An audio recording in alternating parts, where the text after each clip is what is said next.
Olá, galera. Vamos iniciar aqui nossas aulas remotas de geografia. Professor Júnior Moura. Então, a gente vai tentar aí fazer vídeos breves de 8, 9, no máximo 10 minutos. A ideia não é fazer um aprofundamento do conteúdo, e sim passar alguns tópicos aí para que vocês possam estudar ao longo desse período de aulas remotas.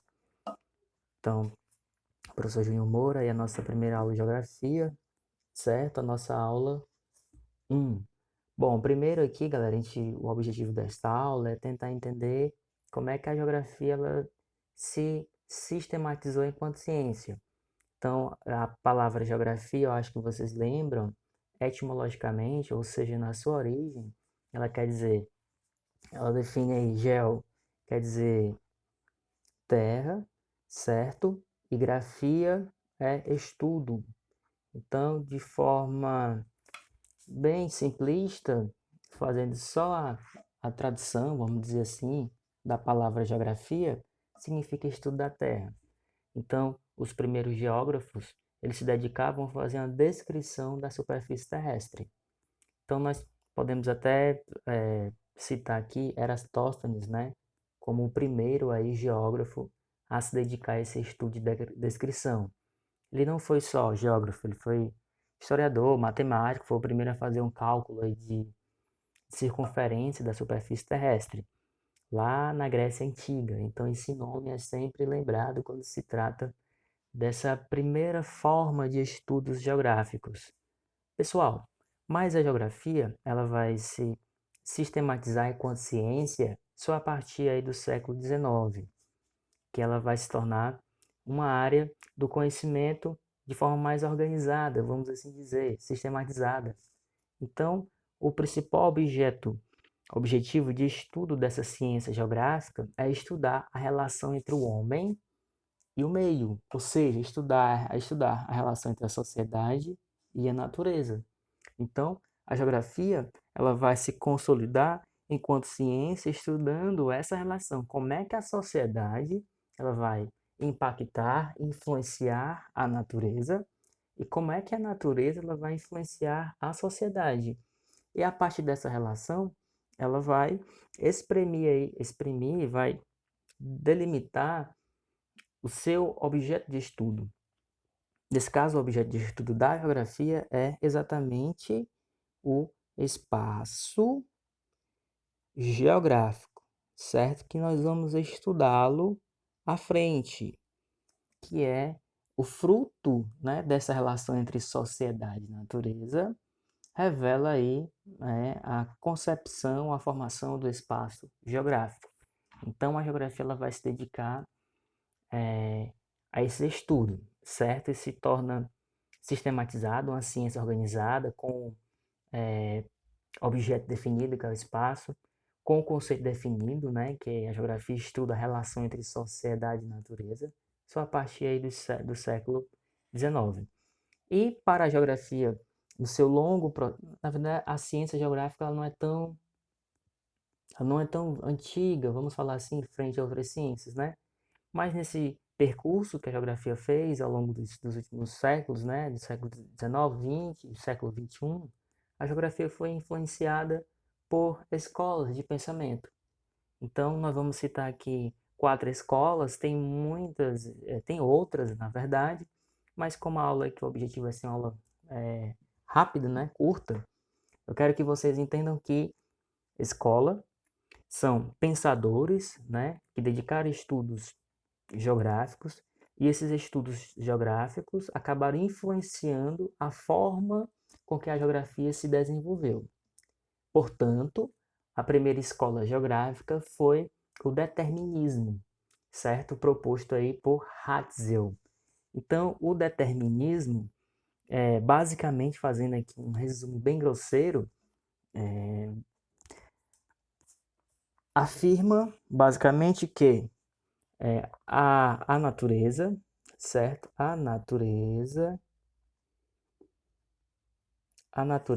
determina a natureza, a natureza determina o homem,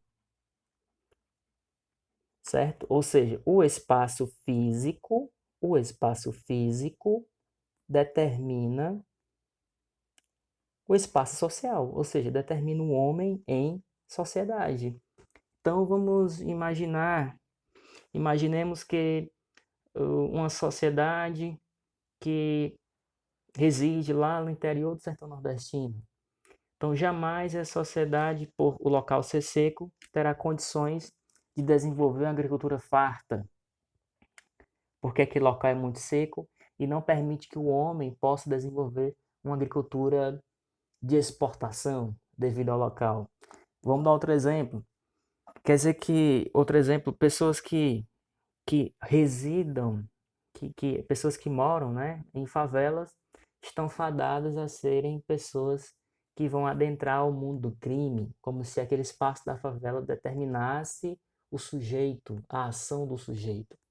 Quando, na verdade, é claro que essa causa e efeito, ela não é direta, certo? A natureza influencia o homem, mas o homem tem possibilidade de ter o seu próprio destino, a depender das suas ações. Então, aí surge na França uma nova escola do pensamento geográfico, que é o possibilismo de Lablache. Então, o possibilismo, como o próprio nome sugere, determina que a natureza, ou o local, o espaço físico, a natureza, ela oferece possibilidades, certo? Possibilidades.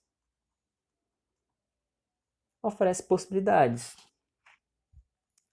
ao homem, vamos colocar de forma bem simples, ao homem em sociedade, certo? Então vamos dar um exemplo.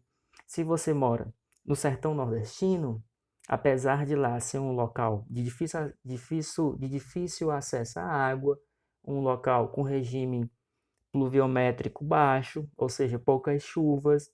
Então, apesar disso, se você tiver tecnologias, você consegue desenvolver-se naquele espaço. Você pode ter uma agricultura com base na irrigação, por exemplo. Isso que acontece no sertão nordestino. Tem áreas daquela região hoje que tem fruticultura irrigada, inclusive para exportação. Ou seja, não é o fato daquela área ser seca naturalmente, que isso vai impedir daquela sociedade se desenvolver. Haja vista, vamos analisar a região do Oriente Médio, cidades que se desenvolverem em áreas desérticas, ou seja, a natureza ela oferece possibilidades ao homem. Então, a diferença entre possibilismo e determinismo geográfico é exatamente isso. Apesar de parecer aqui contrárias uma a outras, mas elas são complementares, né? Isso aqui foi pacificado aí no estudo de Milton Santos, fazendo essa análise aqui entre determinismo e possibilismo. Bom, aqui outras, né? Nós não vamos aprofundar, mas tem a geografia quantitativa, que é uma geografia que se colocou como uma geografia neutra, né? Ela não entrou nessa discussão do determinismo e do possibilismo. Para os geógrafos quantitativos, é importante mensurar os dados do espaço geográfico, geralmente com base em números, certo? Com base em números, cálculos, estatísticas, certo? Esses estudos sociais para conhecer melhor o fenômeno geográfico. Então, isso é a expressão da geografia quantitativa. Ela não entra na discussão muito política, ela se preocupa em mensurar o fenômeno geográfico para dar uma base de tomada de decisão para os geógrafos, certo? Então, ela se diz neutra e ela é baseada em números, para entender. Então, a população é importante entender quantos são os idosos, qual é a quantidade de crianças, certo? Então, quantos têm uma escolaridade maior ou menor. Então, é função da geografia quantitativa, né, se aprofundar nesses dados para fazer uma reflexão geográfica.